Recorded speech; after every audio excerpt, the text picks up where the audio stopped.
Kuldeep Singh Sengar, BJP का एक MLA जिसे आपकी वोटों से चुना गया था, एक 17 साल की मासूम बच्ची को नौकरी का बहाना देकर अपने बंगलों पे बुलाया। पूरी नीचता की गई। अपने एसोसिएट्स के साथ मिलकर उस लड़की को एक एक करके नोचा। वो रोई चिल्लाई लेकिन कोई सुनने वाला नहीं था। पुलिस कंप्लेन हुई तो पुलिस ने दबाव बनाया और कोई कार्रवाई नहीं हुई। जब कोई रास्ता नजर नहीं आया तब वो 17 साल की मासूम बच्ची तुम्हारे मुख्यमंत्री आदित्यनाथ योगी के बंगलों पे गई और खुद को आग लगा ली ताकि कोई उसकी गुहार सुन सके। तो इसके बाद क्या हुआ, उस लड़की के बाप को इसी एमएलए के गुंडों ने बुरी तरह पीट दिया। वो बेचारा बाप पुलिस के पास गया इस एमएलए के खिलाफ एफआईआर लिखाने और फिर पुलिस ने उसे ही गिरफ्तार कर लिया और पुलिस कस्टडी में उस बाप के ऊपर इतने जुल्म ढाए गए कि वो आदमी पुलिस कस्टडी में ही खत्म हो गया। लड़की खुद इतना बड़ा ट्रॉमा झेल रही थी, उसके बाप को भी नहीं छोड़ा, पुलिस कस्टडी में उसके बाप को ही खत्म कर दिया। और याद रखना कि इस वक्त उत्तर प्रदेश का चीफ मिनिस्टर आदित्यनाथ योगी था। वो लड़की चीखती रही, चिल्लाती रही, इंसाफ की भीख मांगती रही, लेकिन इस देश में किसी ने उसकी गुहार नहीं सुनी। पूरे तरीके से टूटने के बाद उसने 17 जुलाई 2019 को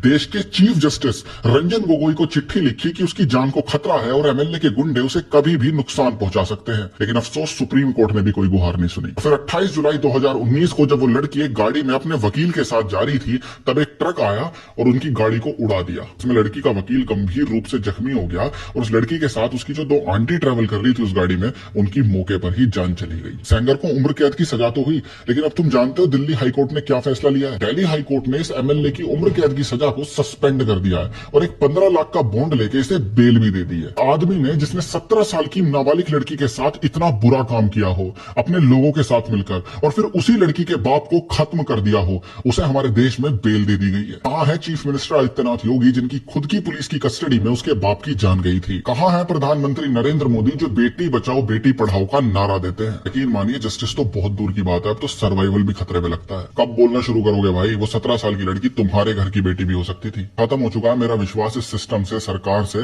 और मुझे नहीं लगता इस देश में कोई भी सेफ है। On an average 82 rape cases report होते हैं इंडिया में। कौन जवाब देगा इसका? सरकार, जिनके खुद के लोग एक नाबालिग लड़की को नोच के खा गए।